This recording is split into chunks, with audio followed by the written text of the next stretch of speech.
गरीब मीलों चलता है खाना पाने के लिए, अमीर मीलों चलता है उसे बचाने के लिए। किसी के पास खाने के लिए एक वक्त की रोटी नहीं और किसी के पास एक रोटी खाने के लिए भी वक्त नहीं।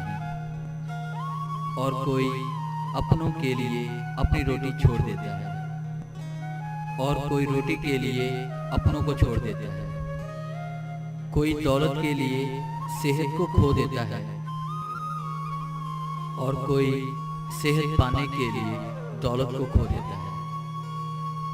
जीता ऐसे है जैसे कभी मरेगा नहीं और मर ऐसे जाता है जैसे कभी जिया ही नहीं। 1 मिनट में जिंदगी नहीं बदलती, पर 1 मिनट में लिया गया फैसला जिंदगी बदल सकता है।